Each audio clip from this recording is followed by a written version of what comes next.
Hello everyone, welcome to PW only IAS। स्वागत है आपका इस वीडियो में जहां हम डिस्कस करेंगे प्लेसेस इन न्यूज़।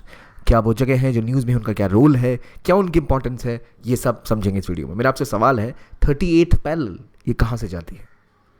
क्या ये अमेरिका में है, क्या ये कोरिया में है? असल में यहाँ ये कौन सा पेनिनसुला है? क्या ये कोरियन पेनिनसुला है? ये कौन सा देश है? क्या ये जापान है या यूके कहाँ है? कहाँ पर साउथ चाइना सी? ऐसे क्वेश्चन आपको पता होने ही चाहिए। और इसके अलावा जो भी नई चीज़ें हुई जैसे बाल्टीमोर इंसिडेंट और नॉर्थ कोरिया पे जो सैंक्शन लगाए गए हैं उनका क्या प्रभाव है, जो हटाए गए वो सैंक्शन यूएस रशिया के वीटो के कारण, उनमें क्या बदलाव आया है, जानेंगे इस वीडियो में। तो चलिए शुरू करते हैं डिस्कशन। सबसे पहले कुछ MCQ। आप मुझे बताइए, गोलन हाइट्स न्यूज़ में अक्सर रहती है, कहाँ पर है? सेंट्रल एशिया में, मिडल ईस्ट में, साउथ ईस्ट एशिया में या सेंट्रल अफ्रीका में? आपको पता होना चाहिए गोलन हाइट्स लगातार विवादों में रहती है। कहाँ, किस रीजन में है? तो ये रीजन है इसराइल के पास। तो इसराइल के ठीक ऊपर और ठीक नीचे दो ऐसे इलाके हैं जिनमें हमेशा विवाद रहता था, गोलन हाइट्स और सिनाई पेनिनसुला। अगर आपको ये पता है तो आपको पता होगा कि किस रीजन की बात यहाँ पर हो रही है। आप मुझे आंसर अपने कमेंट बॉक्स में लिख के दीजिए। अब बढ़ते हैं अगले क्वेश्चन की तरफ। अगला क्वेश्चन बात करता है इंटरनेशनल ऑर्गेनाइजेशन फॉर माइग्रेशन की। इनके कुछ स्टेटमेंट इनके ऊपर दिए गए हैं। इंटरनेशनल ऑर्गेनाइजेशन फॉर माइग्रेशन 1951 में बनी थी, जो कि वर्ल्ड वॉर 2 में जो लोग डिस्प्लेस हुए थे उनको रीसेटल करने की बात करती है। इंडिया IOM का मेंबर नहीं है।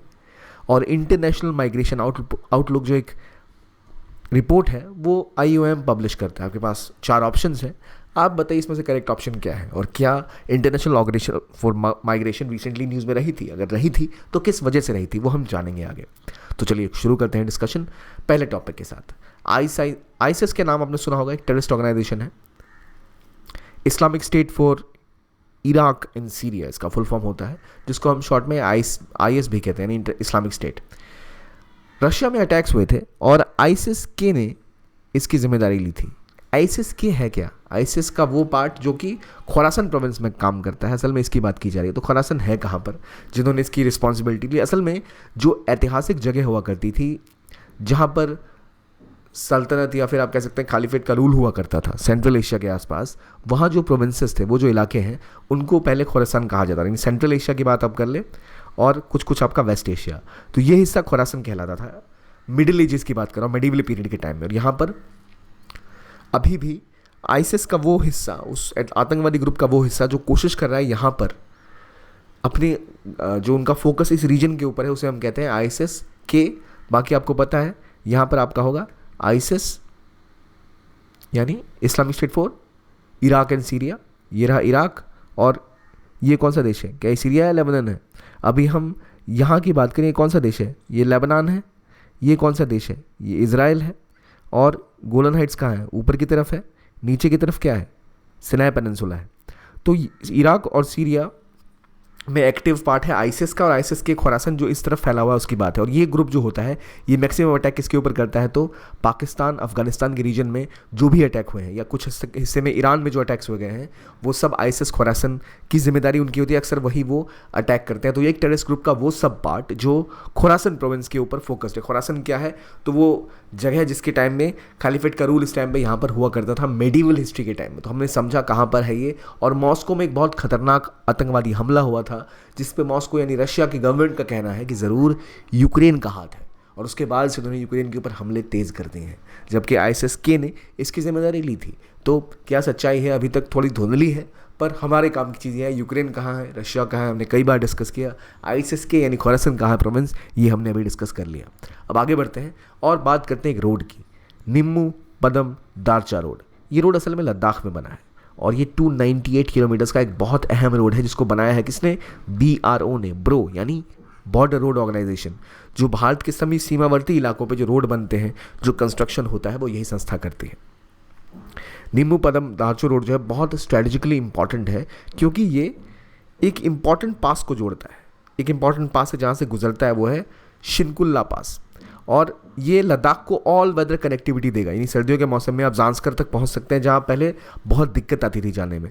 तो इससे इंडिया का जो ओवरऑल फॉरवर्ड मार्च है लद्दाख की तरफ, वहां फ़ायदा होगा। अब देखिए बहुत मुश्किल होता है इन एरियाज़ पे रोड कंस्ट्रक्ट करना, टनल बनाना, तो BRO ये काम करिए। तो निम्मू पदम दारचा रोड असल में लद्दाख में है। तो ये नया रोड टू लद्दाख है जो मनाली को असल में कनेक्ट करेगा इस रीजन से, लेह से बिल्कुल कनेक्ट कर लेगा। ये रहा निम्मू और ये रहा आपका दारचा। तो ये रीजन जो नया रोड बना है, ये रोड ये लेह को ऑल वेदर कनेक्टिविटी देगा मनाली से। तो आप साल भर अब चाहें तो लेह लद्दाख पहुंच सकते हैं। तो ये टूरिज्म के लिए फोकस में नहीं है, बल्कि ये स्ट्रेटजिकली बहुत रेलेवेंट है इंडिया के लिए। किस वजह से? आपको पता है भारत चीन के बीच में बहुत से विवाद हुए हैं। लद्दाख के आसपास कारगिल की बात करें, देप्सांग प्लेन की बात करें, या अब सियाचिन की बात करें, वो इलाके हैं जहाँ पर कनेक्टिविटी इंडिया के लिए बहुत ज़रूरी है। तो ये अभी तक हमारे पास मनाली तक ऑल वेदर कनेक्टिविटी हुआ करती थी। अब ये रोड बनने के बाद जो दारचा है और पदम, ये इसका एक शॉर्ट रूट है। पहले जो नॉर्मल रूट था वो इस तरह से जाया करता था, अब लेह लद्दाख होते हुए फिर नीमू पहुँचते थे। अब आप सीधा दारचा से पदम पहुँचेंगे और ये नया रूट जो डेवलप हुआ है ये एक शॉर्टकट देगा, जिससे आप बहुत समय बचाते हुए यहाँ तक पहुँच पाएंगे। तो आपके लिए उतना समय बचे या ना बचे, लेकिन जो इंडियन आर्मी है, जिनको लद्दाख में बहुत सी समस्याओं का सामना करना पड़ता है, वहाँ पर ये पहुँचकर उसे कंट्रोल कर सकते हैं। तो बहुत इंपॉर्टेंट है ये नीमू पदम दारचा रोड, जो एक शॉर्ट रूट बनाएगा, ऑल वेदर कनेक्टिविटी देगा लेह लद्दाख को मनाली से। इससे हमारा जो लॉजिस्टिकल मूवमेंट है इंडियन आर्मी का, वो काफ़ी आसान हो जाएगा और ये बहुत रेलेवेंट हो जाता है इस वजह से। तो आई होप आपको ये तो पता लग गया होगा। अब एक और न्यूज़ जो आई थी वो थी IMO के बारे में। IMO का कहना है कि लगभग 64,000 माइग्रेंट जो लोग होते हैं, जो माइग्रेट करते हैं, उनकी मौत हो जाती है डूबने की वजह से। IOM क्या है? मैंने सवाल भी पूछा था। IOM इज़ UN की एजेंसी है, इंटरनेशनल ऑर्गेनाइजेशन फॉर माइग्रेशन, जो बेसिकली जो भी देशों से एक देश से दूसरे देश लोग जाते हैं, इस प्रक्रिया को हम माइग्रेशन कहते हैं। तो इनका काम है माइग्रेशन के ऊपर रिपोर्ट निकालना या उसके बारे में बातें करना। तो इनकी जो ऑर्गेनाइजेशन है, क्या इंडिया इसका मेंबर है? पहला सवाल आपको ये पता होना चाहिए। तो बिल्कुल इंडिया इसका मेंबर है। 2008 में इंडिया ने इसकी मेंबरशिप को ज्वाइन किया था। तो ये इंडिया ने इसको 2008 में, यहाँ देख सकते हैं आप, ज्वाइन किया था। और जो भी इनके अलग अलग प्रोजेक्ट हैं, मेनली इनका उद्देश्य क्या होता है? जो ह्यूमन ट्रैफिकिंग होती है, कि लोगों की तस्करी, उसको रोकना, लेबर माइग्रेशन को आसान बनाना, लेबर्स की राइट को प्रोटेक्शन करना, या फिर जो माइग्रेशन में दिक्कतें लोगों को आती है, एक देश से दूसरे देश अगर कोई काम करने जाता है तो जो समस्याएं वो झेलते हैं, उन समस्याओं का निवारण करना, यही इनका मेन उद्देश्य होता है। और इस उद्देश्य की पूर्ति के लिए ये सरकारों के साथ समन्वय बैठाती है, कोऑर्डिनेशन करती है।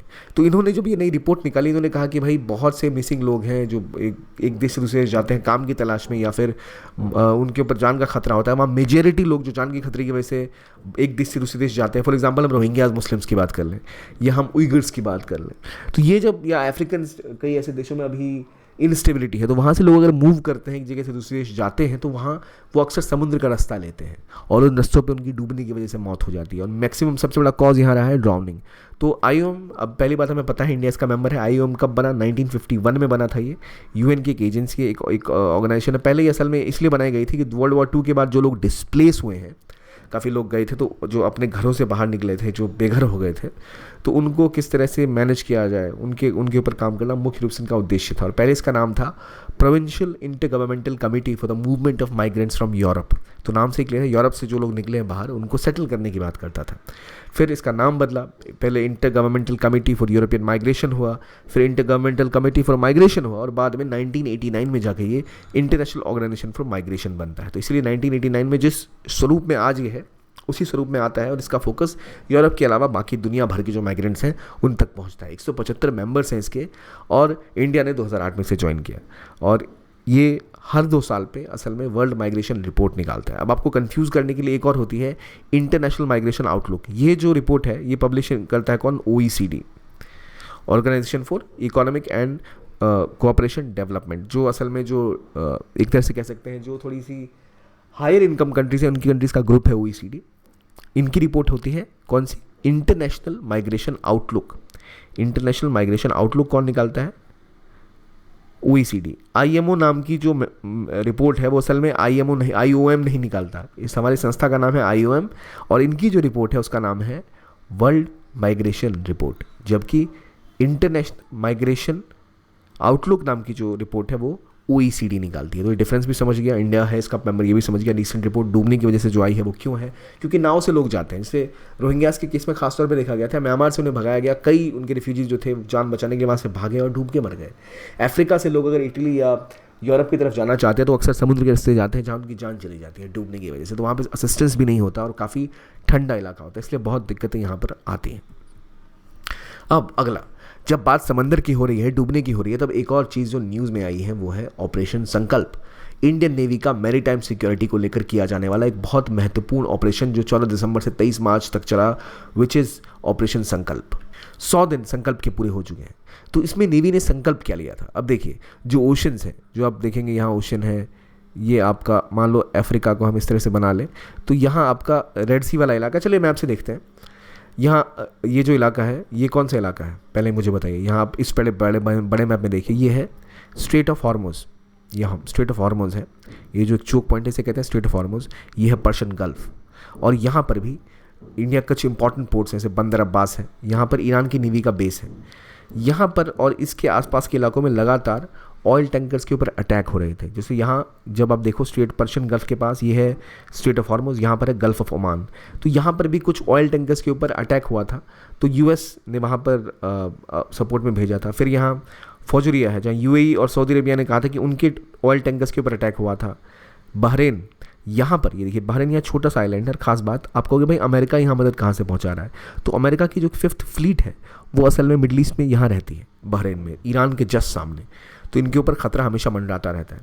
तो स्ट्रैटेजिकली बहुत इंपॉर्टेंट लोकेशन है, यहाँ बहुत सी शिप्स मूव होती हैं, कई सारी दिक्कतें यहाँ आती हैं। और रिसेंटली जब इनस्टेबिलिटी फैली तो जो कमर्शियल शिप्स, ऑयल टैंकर्स जो यहाँ से ऑयल लेके जाते हैं, मान लो यूएई से ऑयल गया या कतर से ऑयल गया या बहरीन से ऑयल गया, तो उसके ऊपर अक्सर हमले होते हैं। और कहा जाता है ईरान बैक्ड जो मिलिशियाज हैं वो लगातार इनके ऊपर अटैक करते हैं, तो उनकी सपोर्ट के लिए भी जो अगर मान लो इंडियन ऑयल टैंकर्स यहाँ से आ रहा है ऑयल लेके, उसके ऊपर हमला होता है, उसको कौन बचाएगा, तो इंडियन नेवी बचाएगी। तो ऑपरेशन संकल्प इन सभी इलाकों के ऊपर काम कर रही है, सिक्योरिटी की बात करती है। और अगर आप देखें ना ओवर इंडो पैसिफिक ओशन को अगर आप गौर से देखें तो यहाँ पर है रेड सी, यहाँ है पर्शियन गल्फ, तो यहाँ मेनली ऑयल का सारा सोर्स यहीं से आता है। अब इस रीजन में भी जब ऑयल की मूवमेंट होती है, यहाँ तो स्वेज कनाल भी है, और यहाँ से यूरोप के सारे शिपिंग इंडस्ट्री जो है, जो भी सामान या मूवमेंट होती है गुड्स की, यहीं से होती है। और इनको बहुत ज़्यादा खतरा रहता है रिसेंट जो विवाद हुआ है उसके बाद, यानी यहाँ यमन का देश है, यमन में यहाँ पर है हौती रेबल्स। हौतीज़ ने लगातार यहाँ से गुजरने वाले शिप्स के ऊपर हमला करना स्टार्ट कर दिया था। उनका कहना था कि जो भी हमास के खिलाफ इजराइल की लड़ाई है उसमें हम इजराइल का सपोर्ट करते हैं, और इजराइल या इजराइल को सपोर्ट करने वाले किसी भी देश से जुड़ा हुआ कोई शिप अगर यहाँ से गुजरेगा तो हम उसके ऊपर हमले करेंगे। और यहाँ से बहुत सारा व्यापार, मेजरली दुनिया भर का जो कनेक्टिविटी है यूरोप और एशिया के व्यापार की, वो यहीं से होती है। तो यहाँ अगर आतंकवादी बैठे हैं तो लगातार इन एरियाज़ पर हमले कर रहे थे। ये मौका देखकर सोमालिया में जो समुद्री लुटेरे हैं उन्हें लगा कि भाई बहुत अभी युद्ध चल रहे हैं बाकी देशों के बीच में, चलो हम कुछ नावों को लूट लेते हैं, तो उन्हें सी पायरेसी के ऊपर पुश करना स्टार्ट कर दिया। यहाँ अलग अलग देशों के शिप्स के ऊपर अलग अलग हमले हुए। तो इन देशों के शिप्स और इंडिया का जो मूवमेंट है इसको सिक्योर करने के लिए यहाँ कोई बड़ी नेवी है तो इंडिया की नेवी है, तो इंडिया यहाँ पर सिक्योरिटी और फर्स्ट रिस्पॉन्डर की तरह काम कर रहा है। कोई भी हमला अगर कोई करता है तो उसको सिक्योर करना, उस शिप्स को बचाना, क्योंकि नॉर्मली वो शिपिंग वाले रूट्स हैं जहाँ से व्यापार होता है, तो व्यापारी शिप्स यहाँ से गुजरते हैं। इनकी सिक्योरिटी इंश्योर करने के लिए India as a first responder, इसे कहते हैं, India looks have played the role of first responder, यानी पहले किसी को खतरा आया, आपने इंडिया को फ़ोन किया, इंडियन नेवी पहुंची आपको बचाने।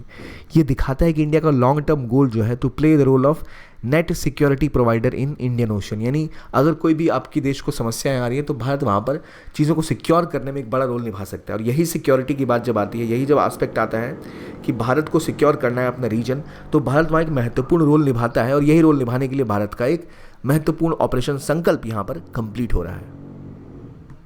तो ऑपरेशन संकल्प की जब हम बात करते हैं तो ये अभी 100 दिनों से चला आ रहा है और इंडियन नेवी का बहुत महत्वपूर्ण एक ऑपरेशन है जिस पूरे रीजन को सिक्योर करने के लिए यहाँ पर भारत एक प्रेफर्ड सिक्योरिटी पार्टनर, एक फर्स्ट रिस्पॉन्डर का जो रोल प्ले करता है उसको और सिग्निफाई करता है। तो भविष्य में भारत यहाँ पर होने वाली हर ऐसी समस्याएं बढ़ती हैं तो अपने जो मित्र राष्ट्र हैं, जो उनके दोस्त हैं, उन सबको बचाने में एक बड़ा रोल निभा सकते हैं। और ये जो हो रहा है इतने समय से, इसकी खास बात यह है कि भारत में ऑलरेडी जैसे एक गुरुग्राम जो है वहाँ पर इंडियन नेवी का इंडियन फ्यूजन सेंटर है, इंफॉर्मेशन फ्यूजन सेंटर IFSIOR, यानी information fusion centre Indian Ocean region का जो गुरुग्राम में है, उसने एक बड़ा रोल निभाया है कि भाई इंडियन ओशन के रीजन में कोई भी अगर ऐसी इन्फॉर्मेशन आती है जहाँ कोई देश खतरे में है, कोई देश के शिप्स खतरे में, तो वो इंडिया को इन्फॉर्मेशन प्रोवाइड कर सकते हैं। इंडियन नेवी स्विफ्टली जाके वहाँ पर प्रोटेक्शन का काम फिर आगे देख सकती है। बहुत महत्वपूर्ण है और ये इंडियन नेवी की सक्सेस को दिखाता हुआ ये है ऑपरेशन संकल्प।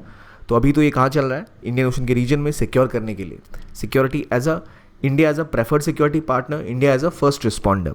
तो ये भारत की इंपॉर्टेंस को दिखाता है इस रीजन में भी, इंडियन नेवी की स्ट्रेंथ को भी दिखाता है। तो इस पूरे रीजन में अब देखो, चाहे पर्शियन गल्फ़ की हम बात करें, चाहे रेड सी की बात करें, चाहे गल्फ़ ऑफ एडन की बात करें या गल्फ़ ऑफ ओमान की बात करें, इन सभी इलाकों में लगातार विवाद की स्थिति बनी हुई है। तो याद रखिए, यहाँ छोटा सा देश UAE है, फिर यहाँ ओमान है, यमन है, इन सभी के बीच में जो इन इलाकों में जो प्रॉब्लम्स आ रही है, यमन में यहाँ पर आपके हौती के जो रेबल्स हैं, मिलिटेंट्स ये बैठे हुए हैं, ये ऊपर इजराइल है, ठीक है, और यहीं से मूवमेंट रोकी जा रही है। तो इसलिए आपके सोमालिया के जो सी पायरेट्स हैं यहाँ से शिप पे कब्जा करने की कोशिश करते हैं, या ऑयल टैंकर्स को कोई नुकसान होता है तो वहाँ इंडियन नेवी एक अच्छी लोकेशन है जो इन सबको सेफगार्ड कर सकते हैं, जो इंडिया की स्ट्रेंथ को भी दर्शाता है इंडियन नेवी की। तो ये ऑपरेशन संकल्प, हमने जाना कौन कौन से इलाके हैं, कहाँ कहाँ पर विवाद हो रहा है, रेड सी कहाँ पर है, पर्शियन गल्फ कहाँ पर है, गल्फ ऑफ एडन कहाँ पर है, गल्फ ऑफ ओमान कहाँ पर है, स्ट्रेट ऑफ हॉर्मुज कहाँ पर है, बाबल मंदेब यहाँ पर है, ठीक है, ये अरेबियन ओशन है, Bay of Bengal, Andaman Sea, Gulf of Thailand, यहाँ पर आपका स्ट्रेट ऑफ मलक्का है। ये इंपॉर्टेंट चीज़ें हैं। कौन कौन से देश आपके हॉर्न ऑफ अफ्रीका के अंदर आते हैं, सोमालिया, इरिशिया, इन सभी देशों को हमने जाना। सीड कहते हैं, असल में 4 देश आते हैं हॉर्न ऑफ अफ्रीका में, हमने इसको पहले डिस्कस किया हुआ है। अब आगे बात करते हैं वियतनाम की। वियतनाम को कहा जाता है साउथ ईस्ट एशिया का राइस बोल, क्योंकि यहाँ बहुत सारा चावल का प्रोडक्शन होता था, राइस का प्रोडक्शन होता था। लेकिन लगातार वहाँ जो समुद्र का लेवल है वो बढ़ रहा है, सूखा बढ़ रहा है, टाइड का फ्लक्चुएशन बढ़ रहा है। इसकी वजह से वहाँ की जो व्यवस्था है वो ख़राब होती जा रही है, ज़मीन की उर्वरकता पे उसका बहुत बुरा प्रभाव पड़ रहा है। और इस स्थिति में वहाँ हो ये रहा है कि वो जो राइस बोल हुआ करती थी वो बहुत बुरी तरह प्रभावित हो रही है। ये है वियतनाम। यहाँ पर बहुत सारा राइस का प्रोडक्शन होता है इन साउथ ईस्ट एशिया, लेकिन अब जो बदलाव हो रहे हैं टेम्परेचर में, इसको भारी नुकसान यहाँ पे देखना पड़ रहा है। वियतनाम एक इंपॉर्टेंट कंट्री है इंडिया के लिए भी। पहली बात, ये साउथ चाइना सी में है और इनका विवाद लगातार किसके साथ रहा है, चाइना के साथ। इनका साउथ चाइना सी में मैरी टाइम बॉर्डर डिस्प्यूट है, कुछ ऐसे आइलैंड्स हैं जिनको चाइना क्लेम करता है और वियतनाम भी क्लेम करता है। और इसके अलावा वियतनाम इंडिया का एक इंपॉर्टेंट स्ट्रेटेजिक पार्टनर बन के भी उभरा है, जहाँ इंडिया अपनी डिफेंस इक्विपमेंट्स को एक्सपोर्ट करना और इनके साथ में सिक्योरिटी कोऑर्डिनेशन को बढ़ाना चाहता है। वियतनाम एक महत्वपूर्ण कंट्री है जो आसियान का भी पार्ट है। आसियान में असल में 10 देश हैं, CLMVT यानी कंबोडिया, लाओस, वियतनाम और थाईलैंड, और plus Singapore, Indonesia, Malaysia, Philippines और ब्रूनी। और ये जो रीजन है CLMVT, ये इंडिया के करीब है, यानी Myanmar, Thailand, Laos, Cambodia, Vietnam और इंडिया यहाँ पर अपनी रोड इंफ्रास्ट्रक्चर और ट्रेड को और ज़्यादा बढ़ावा देना चाहता है। इस रीजन में लाओस एक ऐसा देश है जो कम्प्लीटली लैंड लॉक्ड है, जिस तरह से जिसके पास ओशन का कोई रास्ता नहीं है, समुद्र का कोई रास्ता नहीं है। ठीक वैसे ही जैसे नेपाल, भूटान, अफगानिस्तान, मंगोलिया जैसे देश हैं, यहाँ पर एक महत्वपूर्ण नदी बहती है मेकोंग, और मेकोंग के डेल्टा पर ही मुख्य रूप से जो प्रोडक्शन होता था राइस का वो होता है। लेकिन अब समुद्री वाटर का बढ़ना, सी लेवल का राइज करना, पानी में जो प्रॉब्लम्स आ रही हैं, इसको लेकर विवाद वहाँ पर खड़ा हो रहा है और प्रोडक्शन गिर रहा है। और इसी के ऊपर एक मेकोंग गंगा कोऑपरेशन नाम का एक और संस्थान है जिसमें 6 मेंबर्स हैं, इंडिया और प्लस 5 मेंबर कौन कौन से हो सकते हैं, तो म्यांमार, कंबोडिया, लाओस, वियतनाम और थाईलैंड। तो ये जो CLMVT कंट्रीज़ हैं ये और प्लस इंडिया, इन सब ने मिला के एक मेकोंग गंगा कोऑपरेशन नाम का एक संस्थान अलग खोला हुआ है, जो मेकोंग और गंगा के ऊपर कोलैबोरेट कैसे कर सकते हैं, कैसे जो एक दूसरे से सीखा जा सकता है, कैसे रिवर्स को बेहतर मैनेज किया जाए, इसके बारे में बात करते हैं। अगला, Baltimore bridge collapse. Baltimore bridge collapse कहाँ हुआ, तो USA में हुआ। एक शिप था जो वहाँ के एक ब्रिज से जगह कोलैप्स कर गया और इसके बाद बहुत ज़्यादा 6 लोगों की वहाँ लगभग जाने गई और बहुत ज़्यादा नुकसान हुआ, पूरा का पूरा ब्रिज गिर गया। तो एक बड़ी सनसनीखेज खबर थी। तो हमें पता होना चाहिए कहाँ पर है ये और कब हुआ। हालांकि कहा जा रहा है ये कोई टेररिस्ट अटैक नहीं था, बल्कि शिप वहाँ मूव करके वहाँ जाके उससे टकरा गया और रात को हुआ था कि ये दुर्घटना हुई थी। तो एक बहुत दुखद घटना थी। तो इसके बारे में भी और इंक्वायरी चल रही है कि क्यों ये दुर्घटना या एक्सीडेंट हुआ। अगला बात करते हैं हम नॉर्थ कोरिया के बारे में। नॉर्थ कोरिया के ऊपर असल में UN ने एक सैंक्शन लगा के रखा हुआ था। ये हर साल अप्रैल के बाद अपने आप रिन्यू हो जाता था। इस साल भी वो नंबर आया, टाइम आया, लेकिन रशिया ने इसको सैंक्शन कर दिया। कहा कि नहीं, आप जो यहाँ पर सैंक्शन लगा रहे हो गलत लगा रहे हो। तो भाई आखिर ऐसा क्या है जो नॉर्थ कोरिया के ऊपर सैंक्शन लगा हुआ है। देखिए, north Korea nuclear weapons illegally बना रहा है। 2009 के बाद से ही जब उन्होंने अपना सेकेंड न्यूक्लियर वेपन टेस्ट किया तो UN ने इनके ऊपर सैंक्शन लगा दिए और रशिया और चाइना से एक एक्सपर्ट को बुलाया जो देखेगा कि कोई भी साउथ नॉर्थ कोरिया में कोई भी ऐसा कार्य ना हो जहाँ न्यूक्लियर वेपन्स को डेवलप करें या उसके अलावा कुछ इलाके में कुछ काम करें जहाँ वो कोई ऐसा टेस्ट ना कर रहे हो या कुछ ऐसी यूरेनियम एनरिचमेंट ना कर रहे हो। लेकिन बात है कि नॉर्थ कोरिया का असल में जितना भी कारोबार होता है वो चाइना और रशिया के साथ ही होता है।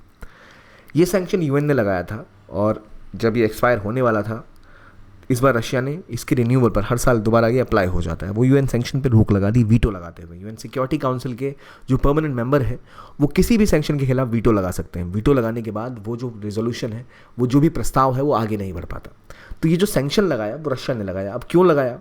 अब कहा यह जा रहा है कि यूक्रेन में जब लड़ाई चल रही थी तो नॉर्थ कोरिया कई सारे हथियार रशिया तक पहुँचा रहा था। अब आप सोचोगे भाई नॉर्थ कोरिया के पास कौन से खुद के हथियार होंगे ऐसे जो रशिया को सप्लाई करेगा। तो कई ऐसा कहा जाता है कई एजेंसीज के द्वारा कि शायद चाइना जो हथियार है वो अपने नॉर्थ कोरिया को भेजता है, फिर वो स्मगलिंग करके उसको रशिया तक पहुंचाता है। बड़ी अजीब सी बात है, लेकिन यही आरोप साउथ कोरिया और अमेरिका ने लगाए हैं कि नॉर्थ कोरिया वेपन सप्लाई कर रहा है रशिया को, और इसीलिए अब रशिया ने वीटो लगा के सैंक्शन से उसको निजात दिला दी है। नॉर्थ कोरिया की राजधानी का नाम है प्योंगयांग, और एक ऐसा देश जो कम्प्लीटली बंद रहता है। हमें पता है कश्मीर एक बहुत ज़्यादा टेंस मिलिट्री वाला इलाका है, जहाँ बहुत सारी सेनाएं खड़ी रहती हैं, पर एक और इलाका है जो बहुत ज़्यादा मिलिट्री के द्वारा घेरा हुआ रहता है, वो है DMZ, डीमिलिटराइज जोन के आसपास नॉर्थ कोरिया और साउथ कोरिया के बीच की सीमा, जहाँ पर बहुत ज़्यादा मिलिट्री हमेशा खड़ी रहती है। तो कहाँ पर है? अब देखिए, पहली बात, नॉर्थ कोरिया की राजधानी प्योंगयांग है। यहाँ पर ये देश सिचुएटेड है, ये आपको ऊपर दिख रहा है, ये रहा नॉर्थ कोरिया, नीचे वाला हिस्सा साउथ कोरिया है। यहाँ पर न्यूक्लियर वेपन्स और इनके सैटेलाइट लॉन्च व्हीकल्स लगातार बने रहते हैं। कई सारे ऐसे, आपको पंगयंगरी की बात कर लो, सहाई सैटेलाइट लॉन्च स्टेशन की बात कर लो, तो इसके ऊपर फिर सैंक्शन लगाया गया। और इन दोनों देशों के बीच में बहुत बड़ा विवाद है, नॉर्थ कोरिया और साउथ कोरिया के बीच में। इस पूरे इलाके को हम कहते हैं कोरियन पेनिनसुला।